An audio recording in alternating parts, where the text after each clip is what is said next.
Please welcome our C-Suite Leadership Panel. The President and CEO at Geisinger, Jae-Won Ryu. The President and CEO at Health First, Pat Wang. NCQA President Peggy O'Kane. And Harvard Medical School Executive in Residence and NCQA Board Member, Dr. John Glasser.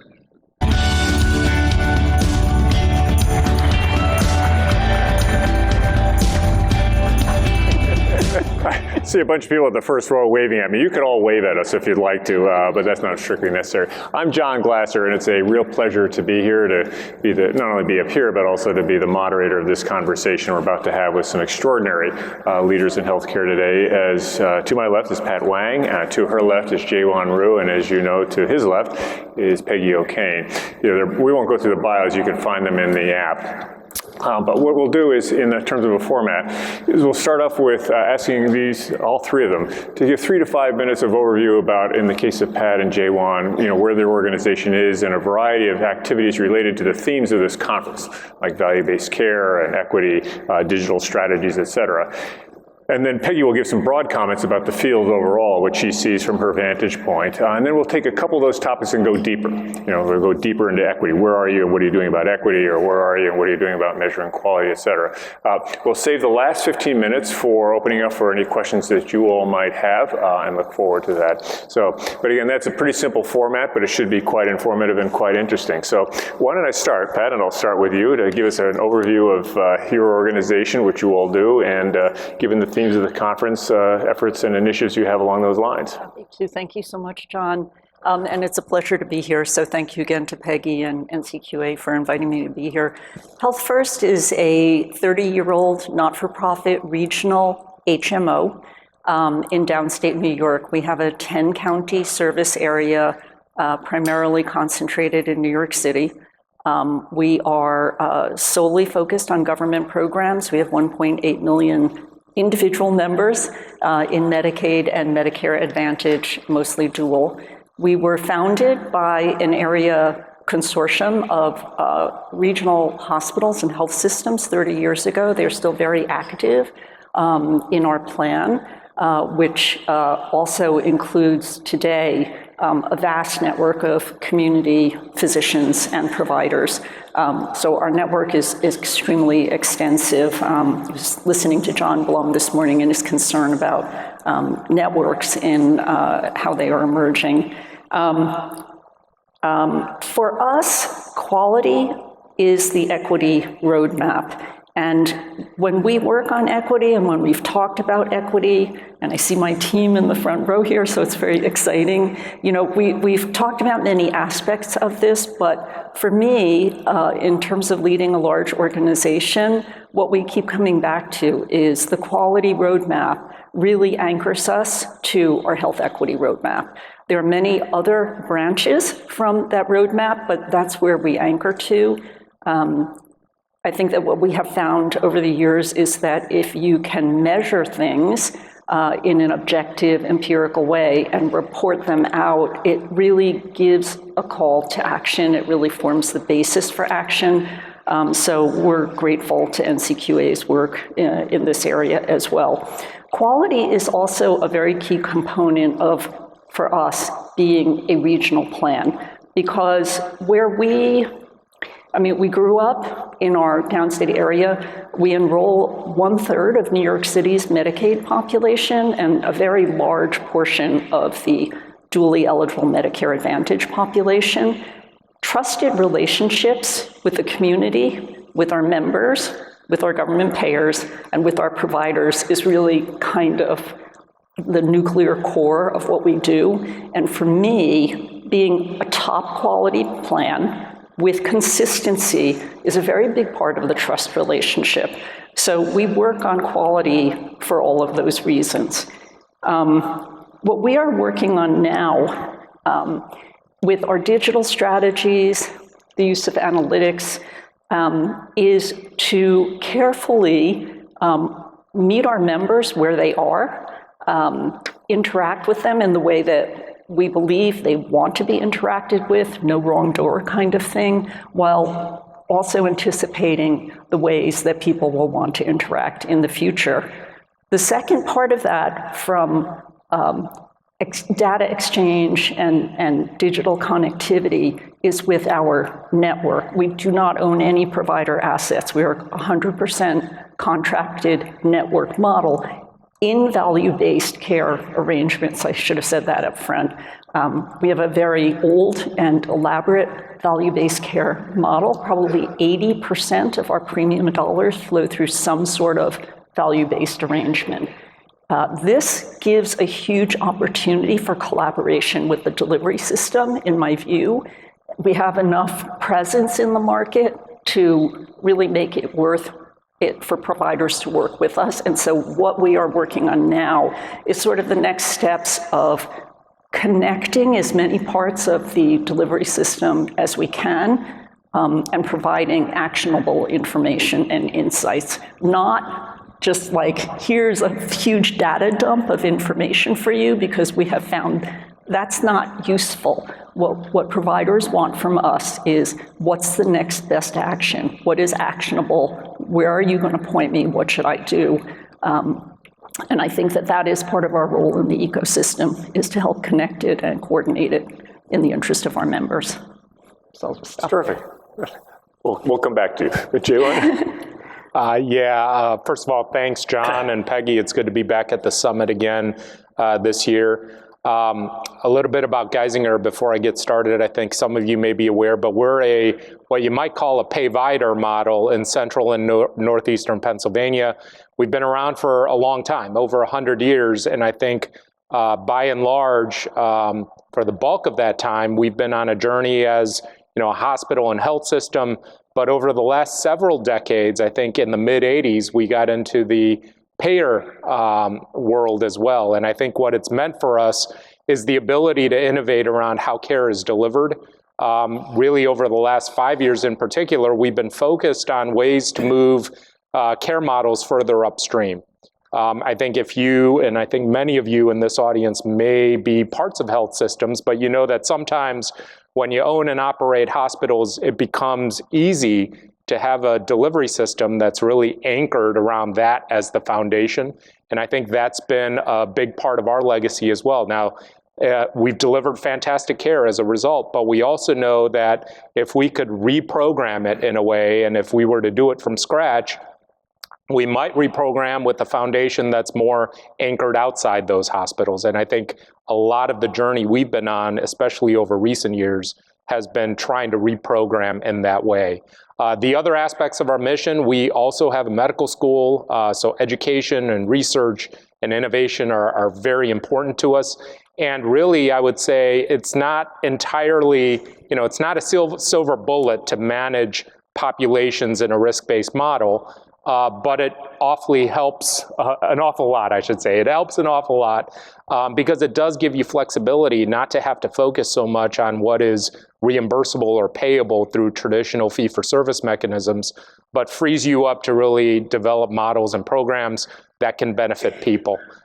When I was here last year, I talked a lot about how we view equity, and it's through the lens of care programs that can focus and invest on things that those populations need, all populations.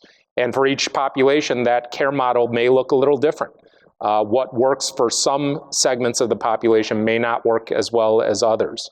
And so being freed up to invest in those kinds of capabilities, whether it's more intensive primary care for some, home-based services for others, digital engagement tools for others, it runs the gamut, but having the freedom to do that and still being able to make those models sustainable, that's been a big part of our focus. Fair enough. Thanks, Joanne. Peggy, comments, thoughts?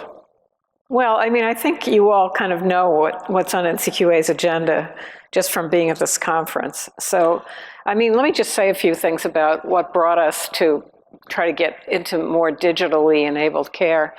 I think we were hearing repeatedly about what a hell quality was making the practice environment, that people were reporting on the same issues in different ways, and there was a lot of chart chasing, and I don't have to tell you, you all know this.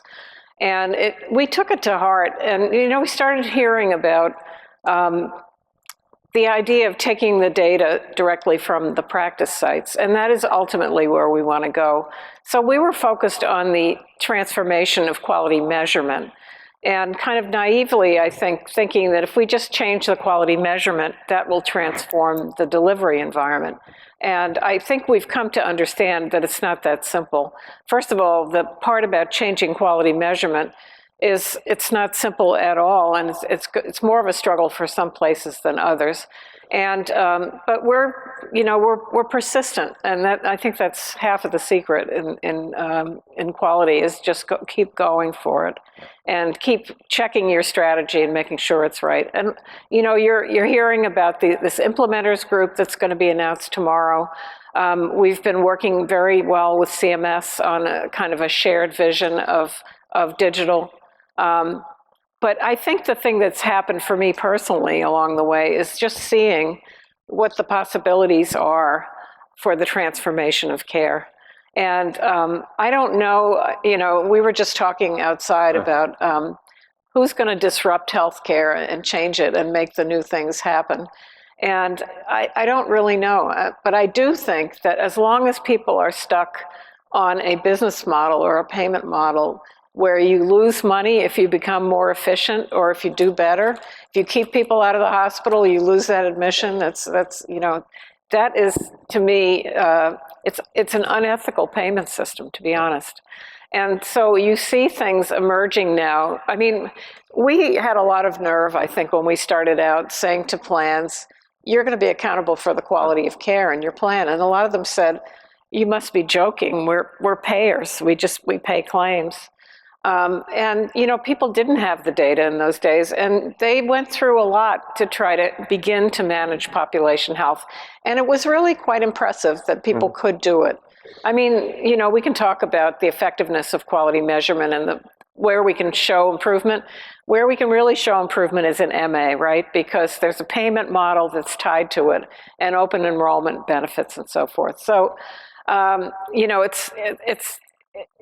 it's not simple, but I think that my big crusade is let's get rid of, or let's create a corridor for real value-based payment for those that really want to try to do it. And maybe it's even a hybrid payment model. I know you're kind of partly fee-for-service and partly capitated and so forth. And it's a hard way to live, right? And, so is there a way to evolve payment so that you're not like putting it all at risk in one big swoop, right? Anyway, so let's go with that, Jay Ryan. Yeah, I think for us, it's being in that hybrid world. You're exactly right, Peggy. It's given us scale, frankly, to grow clinical programs, because if we were just dependent on the population we were managing through our health plan, or add the ACO as well, it wouldn't be nearly the patient volume to justify some of the programs that we built over the years in terms of tertiary kind of capabilities. And in many of the geographies and communities that we're in, it's important for us to be in those spaces, because if we weren't doing it, people would have to travel 2, 3, 4 hours longer. And so I think being in that hybrid world, yes, we would prefer to be exclusively kind of managing through a value-based framework all the time, at least on a payment mechanism. But being in that hybrid space still benefits us to drive that scale. It actually works in reverse too on our health plan side. We're able to expand in areas where we don't have clinical capabilities, but we still have clinical programs at our health plan that we know can be really impactful to many populations. And so being able to bring those to communities that we would otherwise, have trouble getting to, I think that's the value of being in that. Someone calls it the two canoes. Someone recently I heard call it a catamaran. That may work. The visual kind of fits. But yes, we have a foot in both worlds. So I think it's a really good question. I think that it's more feasible when you're talking about primary care. We have seen a lot of success, especially with community physicians, FQHCs, starting with capitated payments and then extending into some sort of value-based responsibility for, an extension of services. I think it's difficult for hospitals. They're 24/7 operations, they have open emergency rooms, they have to be ready for anybody who walks in, and it's difficult to, I would like to see more tipping towards risk, because the incentives to invest in an infrastructure to manage risk are overwhelmingly dominated today by the traditional revenue cycle armies of doing the old-fashioned way. That said, you know, I think patience is warranted, especially post-pandemic, because a lot of places are really trying to recover. One of the advantages of being in the position for a while is I do have patience, things ebb and flow. And I think that the hospitals will come back. They want to intellectually. I think right now it's a bit of a struggle for them. Yeah, just an interesting comment. I just want to one segue, and then we'll get back to a core question. I actually believe, and we were in discussion before, that if you look at who will be the disruptors of healthcare in the years ahead, it will be the incumbents. You know, those established health systems and health plans will be the disruptors because they can introduce a change at scale. My belief, although it's the right belief, is it will not be the new entrants that come in that true disruptive. You'll partner with them to disrupt, but anyway, that's a separate conversation. So now that everybody's like, what the hell is he talking about? But anyway, I'm just kind of curious. It sounds like the sort of right balance of incentive system is a mixture. It's going to be some hybrid. It's going to be, and finding that balance, and it will be idiosyncratic or specific to unique, is challenging. What was interesting to me is you're going through the challenges to advance our ability to measure quality, because none of this will happen unless we're really good at that. You say, well, golly, it takes too long and it's too expensive. We got to fix that. And you say, you know, golly, we actually got to turn it into action. Well, what should I do? You know, so it's not just sending you measures. It's telling you kind of what to do as a result of it. It's finding the right venue. What's the right mixture of venues across the board, and how do you? So when you look at this and realizing how inextricably it is linked to all these levers and initiatives going forward, what are the 2 or 3 most important things that we do to really advance our ability to sort of define quality, get it in the hands of patients and caregivers, and also be able to use that as a basis for, you know, compensating people? I mean, there's, let alone the health equity thing, you know, your point about the two being rooted. There's an awful lot of levers here and variables that have to be sort of moved at the same time. But if you had to isolate the top ones, what would you pick? I would pick it's sort of the more open exchange of information across systems. I'm not an IT person, but you know, whether it's fire standards or fire APIs, I think that there's a lot of promise there, but there's a lot of heavy infrastructure in the system. I don't necessarily think people have evil motives, but there's a lot of heavy infrastructure to get through. Most of the hospital community in downstate New York uses one particular EHR system, but they're all kind of set up differently. Yeah. And so, you know, we've made inroads, I think, and efforts to work on API-enabled linkages, but they're all different. Yeah. And so it becomes very complicated. I think that there is also still a reluctance among all types of providers to really let that information flow. They're worried about payers having access to information and using it for nefarious purposes, like denying their claims for payment. You have community physicians who are reluctant to share it because they're afraid if they put the information out there that other providers will steal their patients from them. Data quality is a really big issue. And I think that when that infrastructure can get simplified and more uniform, that will be a major step forward. Jim, what do you think? Yeah, I think, I'll go back to something Peggy said. I think there is a huge value and potential value around digital. If you think about just how care is delivered, it is evolving and it needs to evolve even more.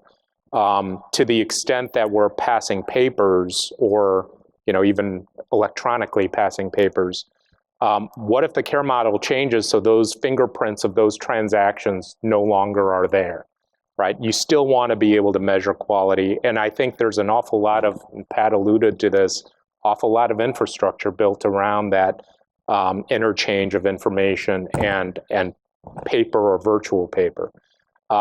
I don't think we as an industry and even societally can afford to do that anymore. We know the labor forces that are out there. But even if you look at demographics alone in this country, and this is a stat that Pat knows well, but if you go back to the 1960s when the Medicare program was born, there were 4.5 working age adults in this country, 18 to 64 was how that was defined, for every one beneficiary. In 2022, that ratio was down to 2.9 for every one beneficiary in Medicare. And within a handful of years, it'll be down to 2.4. So the demographics and that shift, I think we got to think good and long about any places where we have labor needs. If we're designing the future state and what can be sustainable tomorrow, it can't have the same infrastructure. And that's true whether you're talking about quality measurement or even how we deliver care. And so I think for all those reasons, yes, automation, yes, movement of information more freely and easily, and yes, digital kind of ways to access that information. I think it's all of the above. Yeah, thank you. I'm going back to harp on my my counterproductive policy things.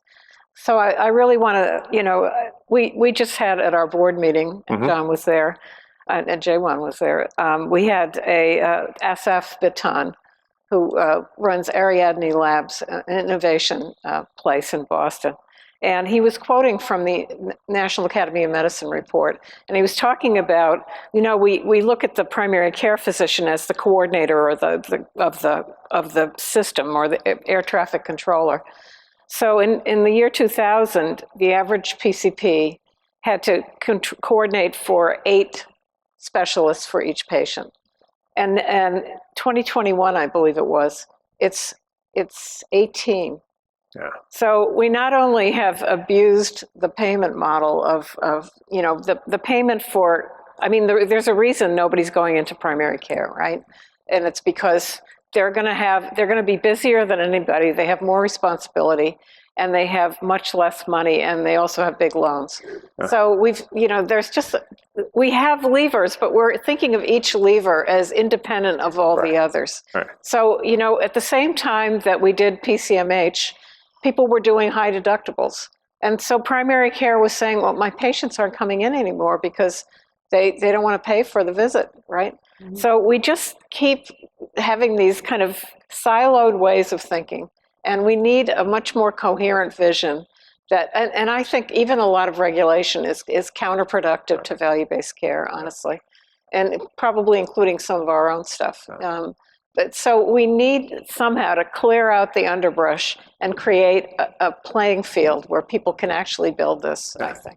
Yeah, fair. Just a couple of comments on the interoperability and the digital stuff, because this is easy for me to say. I'm not in the middle of running a system, right?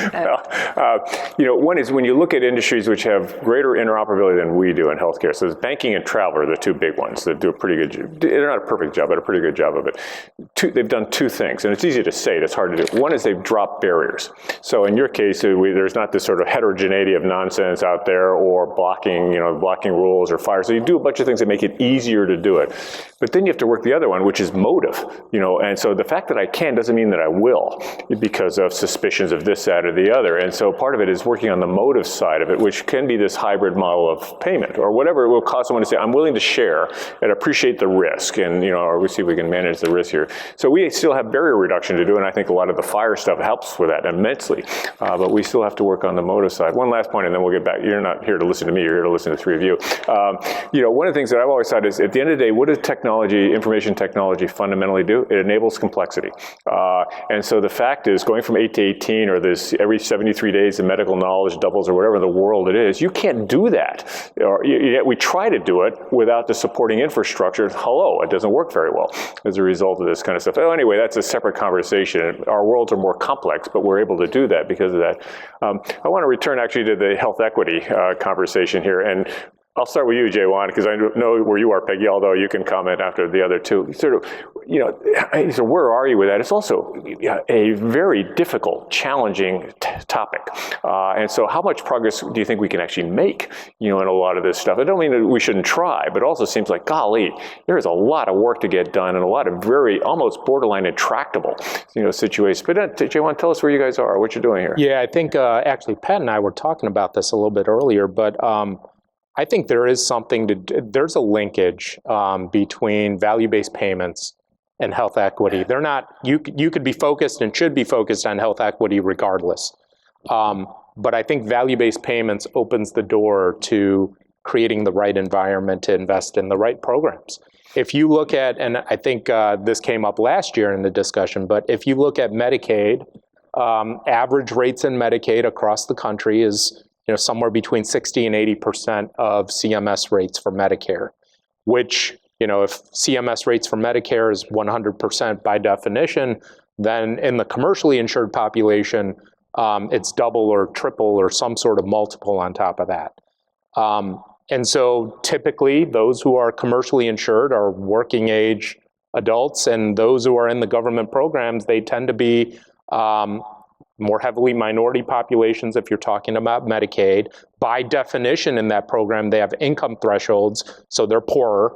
And in Medicare, they're vulnerable because they're older. Again, by definition for that program, it's 65 and older with a couple other categories. And so if you're looking to devise a care model that works for populations in each of those programs, God help you trying to make ends meet on investing in extra resources that may be needed, whether it's social workers or social determinants. Imagine trying to do that on a payment level that's already substandard and less than every other payment methodology there is. It's just not sustainable. And so I think that's where if you shift the conversation into value-based, now you could focus just on improvement from the baseline. So make somebody better. Invest in the programs to make them better, whether it's reimbursable or not, and that becomes your business validation for and sustainability for those programs. That's a much easier environment to be in. It's still not easy. That's why I paused. But it's much easier than trying to figure out how to do it off the backs of philanthropy, another necessary ingredient, but not sufficient. Where else do those dollars come from to support food, housing, transportation, other needs, other care models that may need to be in place, not all of which reflects as a fee-for-service billable event. And so I think there is something very closely tied, and that's been our experience as well. It frees us up to invest in the kind of programs to drive better health equity. Fair enough. Pat? So I think Jaewon said it very well. The only thing that I would add to that is, so for my plan, which is really, it's Medicaid and it's dual eligible in one of the most diverse populations, I think, in the country, maybe the world, I don't know, all in one place, packed in one small place. That's why I emphasized before the quality roadmap, because as we like to say internally and also to our providers, HEDIS don't lie. And it's kind of like an objective measure that can be the start of a conversation. When it comes to things like maternal mortality in Brooklyn, you're talking need to make big efforts. We have, I think that we are making inroads in our care management models, and especially with the help of predictive analytics, which I think, we have evaluated is starting to produce some results in terms of identifying earlier in the process women who are likely to have issues so that we can put more attention on them and work with their providers. The amount of social needs, as Jaewon said, is not something that is sort of covered by a health insurance program. And there are many different approaches to trying to address that, but the need is always going to be greater than the resources right now.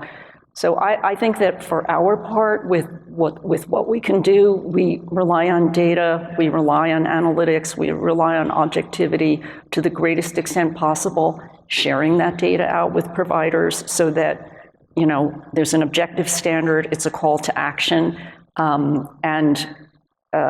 I really do think that the HEDIS roadmap is pretty good when it comes to equity measures. So that's, I think data and transparency are quite important. Yeah, fair enough. Hey, anything to add? I know you do. I mean, I agree with everything that's been said, honestly. And, I have great admiration for all the things that you all have to juggle. And, real lives are at stake every day. So I want to talk about, I don't know that you have much to offer me here, but NCQA, one of its strategic priorities is behavioral health. And we've talked about this a little bit already here, but it just seems like everybody walks up to this problem and we stare at it and it's like a wall. Yeah. And it's kind of like the practitioners don't want to take the rates and the plans don't want to pay and everybody's making everybody else's life miserable. But meanwhile, we're not doing anything. And we've got just tremendous need. And we know that people that have behavioral health problems also tend to be high utilizers of care. So there's something in there. And I just wonder if we should be thinking outside the box, and I see what they're doing in the UK. And Harold Pincus, who I really admire at Columbia, is a great leader in mental health. So they have lay practitioners in the UK, and they're trained, and then they have data and they report. So this is kind of a breakthrough in behavioral health, where any kind of attempts to have people report is pretty hard. So there's that, and there are apps, and nobody's evaluating them. It's, we kind of look at it. It looks pretty much of a jungle there, and somebody needs to sort that out. But we need to kind of think beyond the old paradigm of behavioral health, and we need to do something. So anybody that's got ideas, I know we had a great session on it today that I wasn't at because I was at a diabetes session, but we really need to figure out how we're going to meet the needs in this country for behavioral health care. Yeah. Reaction to the two of you, what do you think? Sigh. Such a big, challenging issue.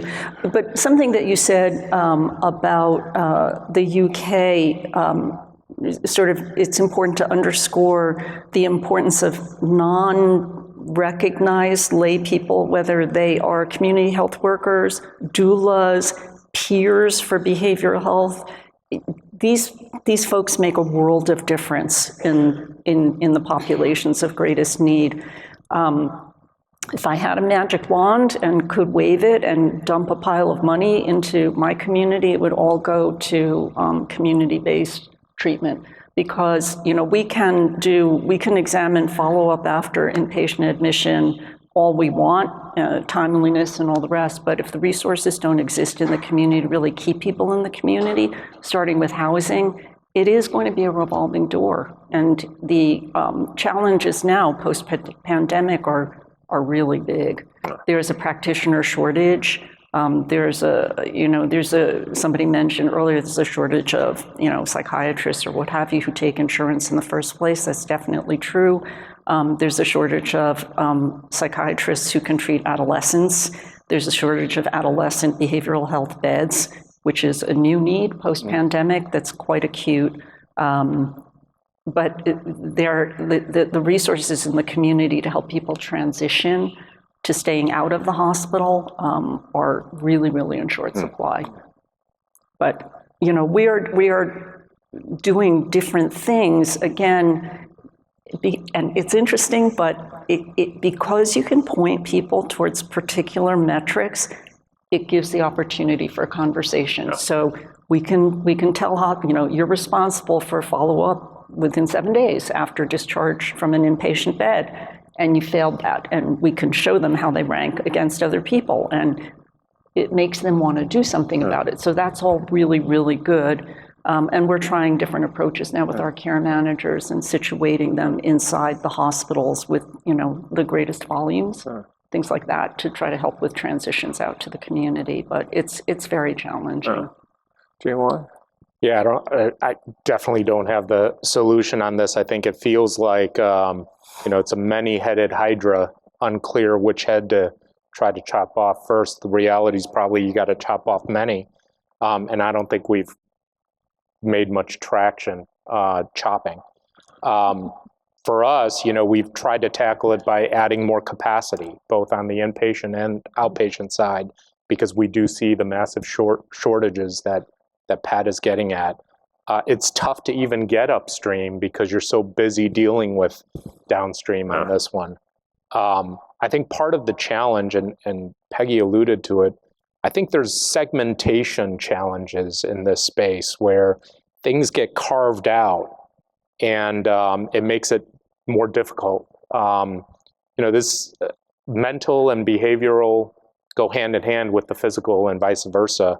And I think the more you can do in terms of holistic solutions, I think we got a better shot. But whether it's information, financing, or even where people get their care, I think we've historically sort of walled these things off from each other. And we've seen time and again, for example, in primary care for us, we've seen that the more closely we integrate behavioral health with the physical health, the better we do and the better people do. And so I think there's a lot here to unpack.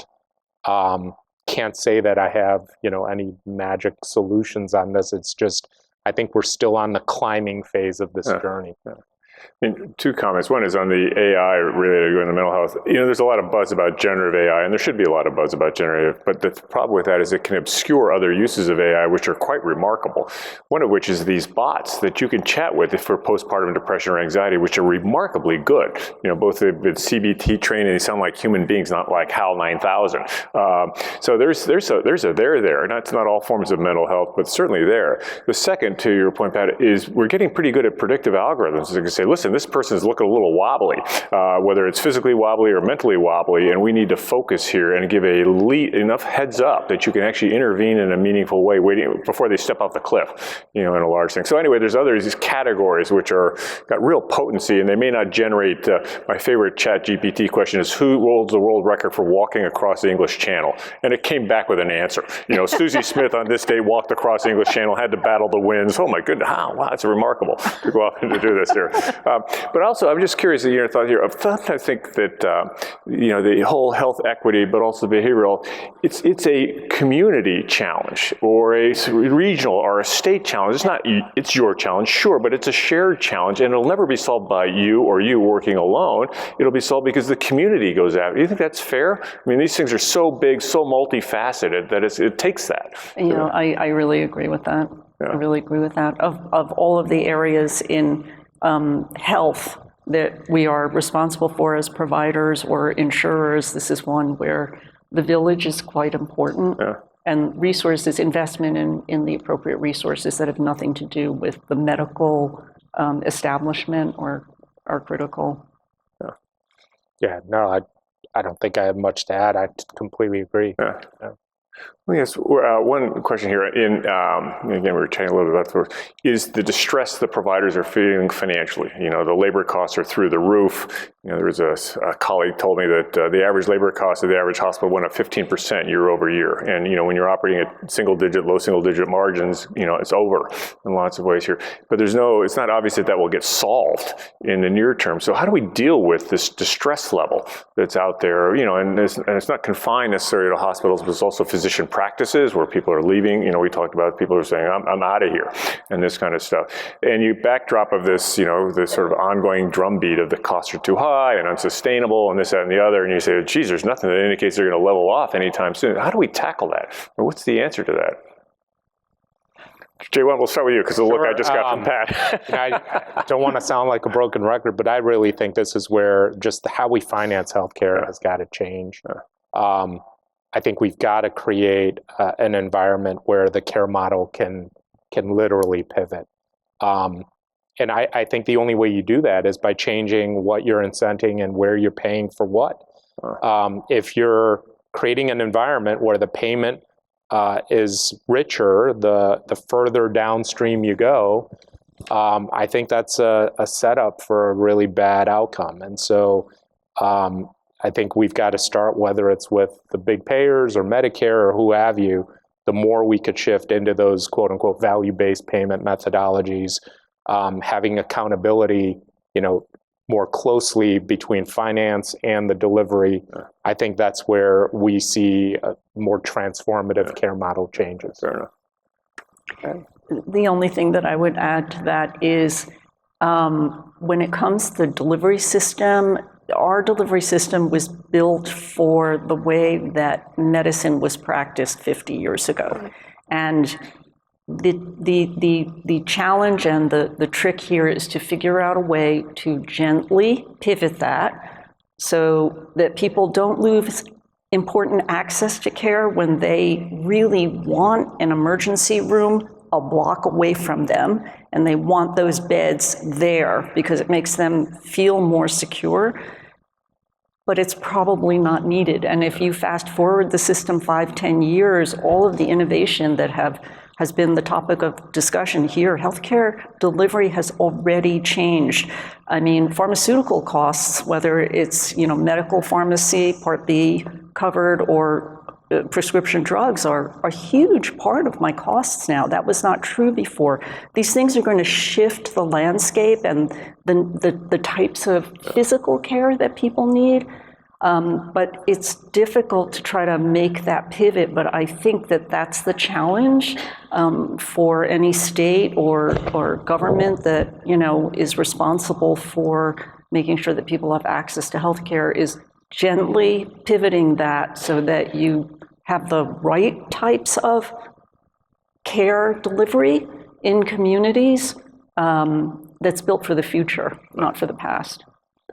I agree with that.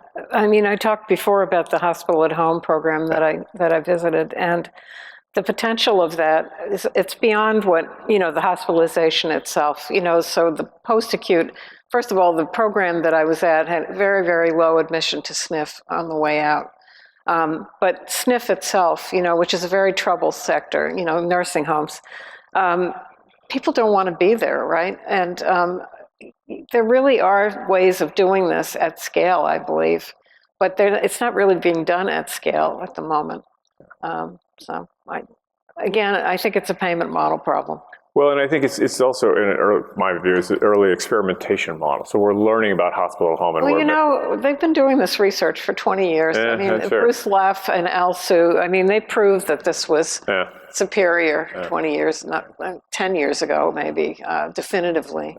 But and this was another thing that Asaf is working on, right, at Ariadne.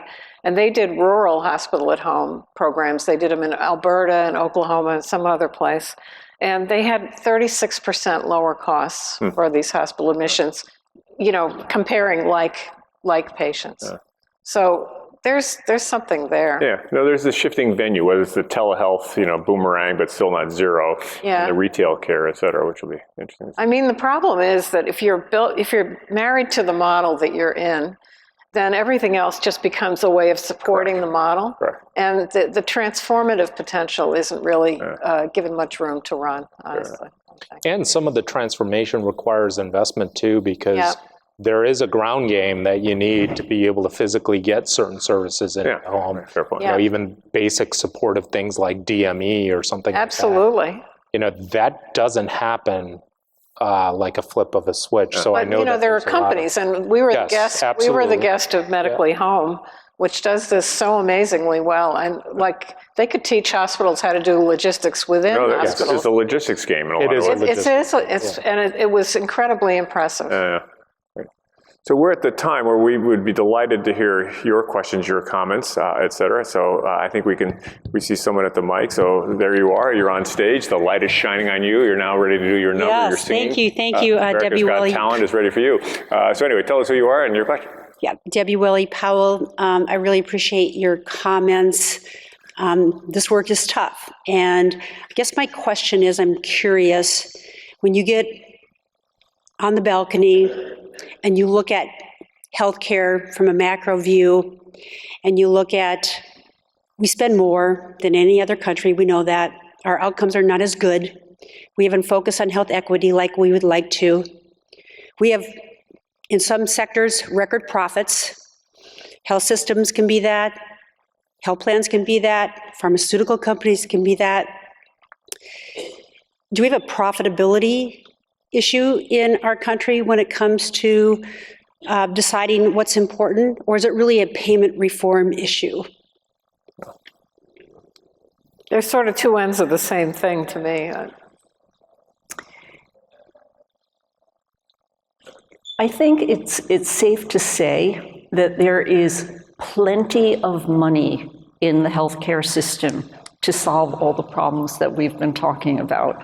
The question is how to sort of get it invested in the right thing, in the right places, and particularly on connecting the various parts of the system together. I feel this a lot of the time. We have many resources in healthcare. They're just not connected. And so I think profitability, it's America, you know, and it is what it is here with healthcare. I mean, that's not going to change in my view. Maybe it should, if you were building from the ground up, maybe you'd build the National Health Service, but this is the system that we have. I think the focus for me is more on how do we make more efficient use of the resources that are out there, and I think value-based, which has some payment components to it, is a big part of that. Yeah, I'd probably agree. I think there's been plenty of good innovation coming out of for-profit entities. That's why I kind of pause.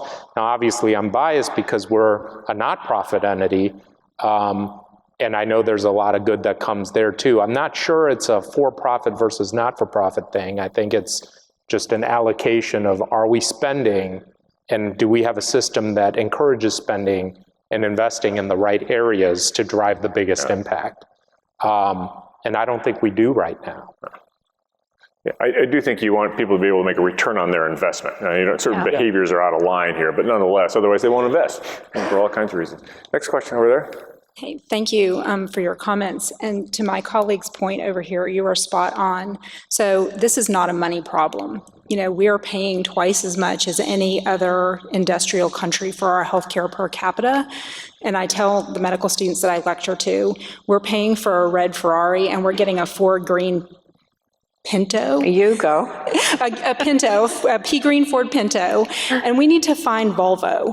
And to me, where that happens is we are, if you look at the market capitalization of, for example, United Healthcare, that's, $500 billion company. Apple is 5 times larger.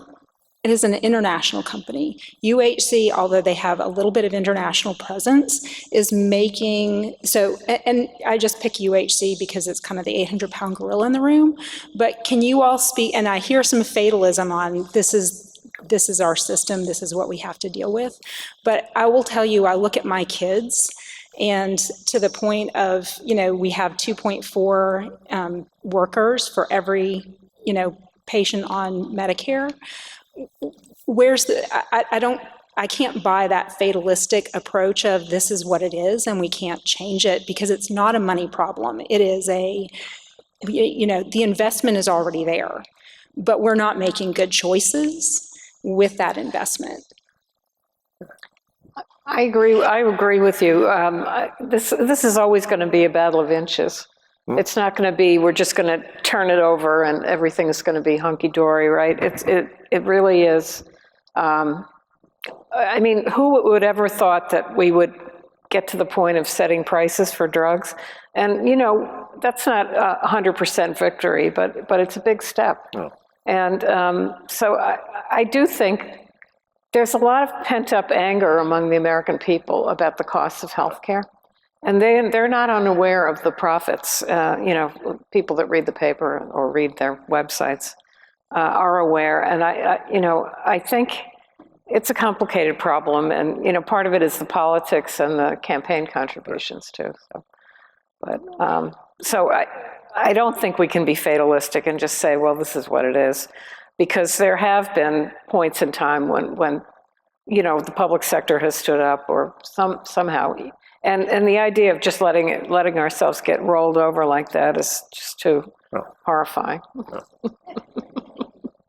Other comments? All right, go ahead, you're on. All right, I just didn't want to stand in the spotlight there for too long. Hi, I'm Lori Skinner. I'm with Medica Health Plan.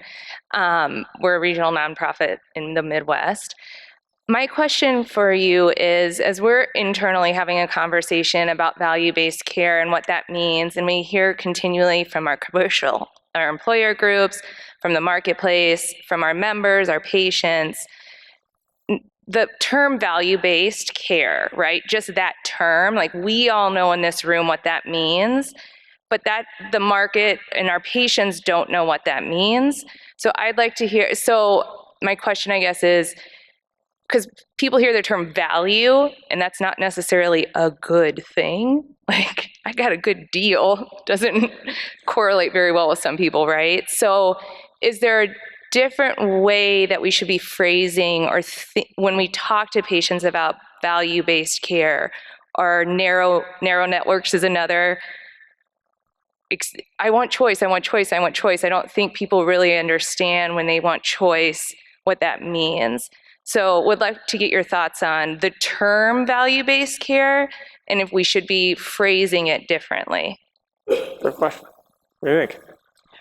I don't think value-based care is a term that consumers can relate to. It's kind of this wonky thing that we use inside of healthcare to describe what we do. We don't. So, as I described before, I think that we have a pretty extensive value-based care, value-based payment model, but to my members, they don't know that. They have access to any provider they want to see. We help them navigate. What we do with our providers is a little bit behind the wall. It's not something that I think consumers should be worrying about. So I think, I may have misunderstood your question, but we don't describe to them, it's an open network model. We don't have narrow networks, and so it's not a conversation that we have with our members. Is that what you were getting at? Kind of, I guess.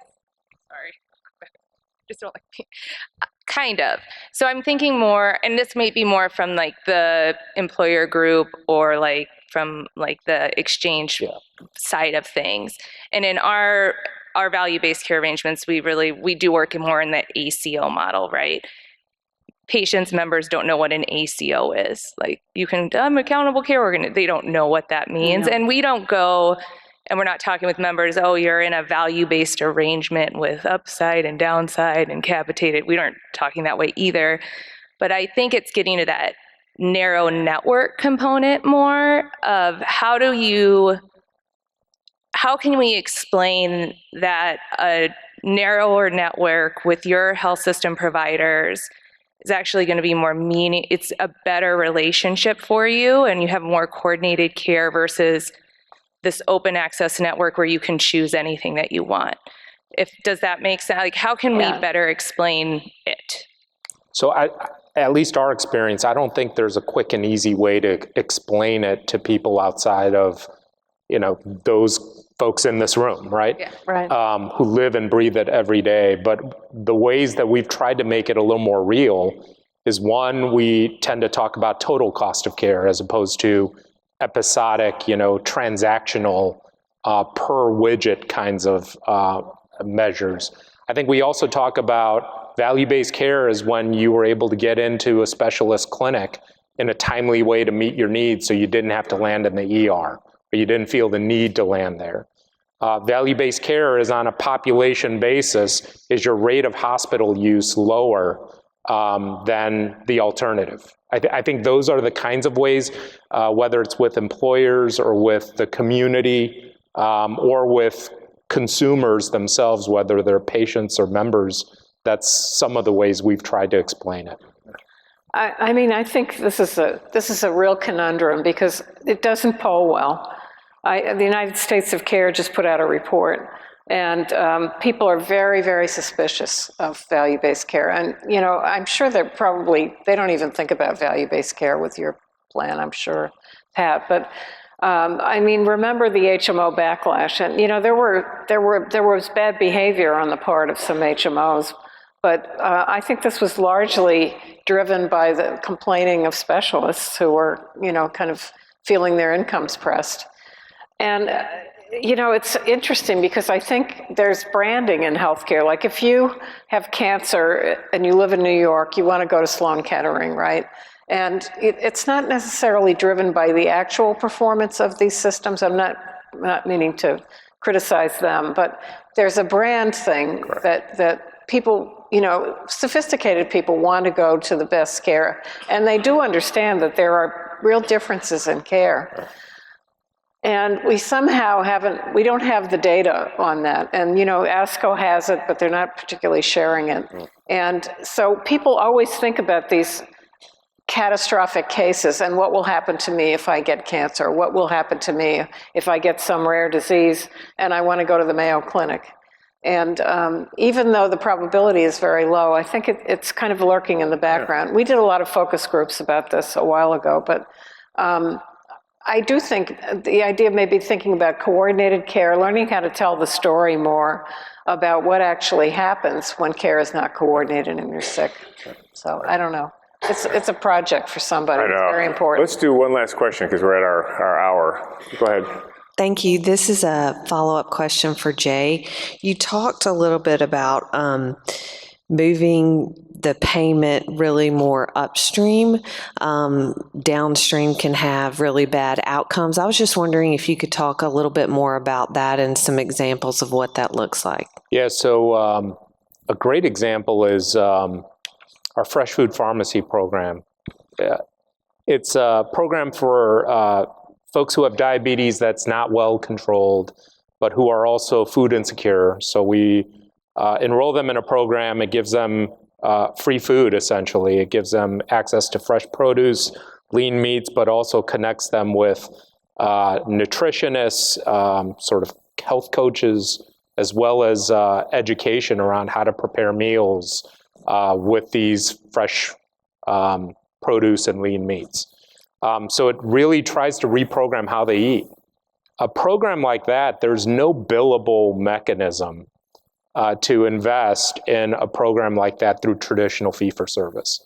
But what makes that program sustainable for us is because a good portion of them are Medicaid members on our health plan. And when we can improve their health and get their diabetes better managed, that means in many cases, some of these folks have come off of insulin. Their A1Cs have reduced by or decreased by an average of 2 to 3 versus on medications alone where the average decrease is 1. And so I think that's a great example of investing in upstream programs that ends up being a lot better than investing in downstream. But again, that's not possible unless we're managing the total health of that population, either through our health plan or through an ACO or through a partnership with another health plan. So, thank you. We've run out of time. So first of all, a round of applause for our panel. Nicely done.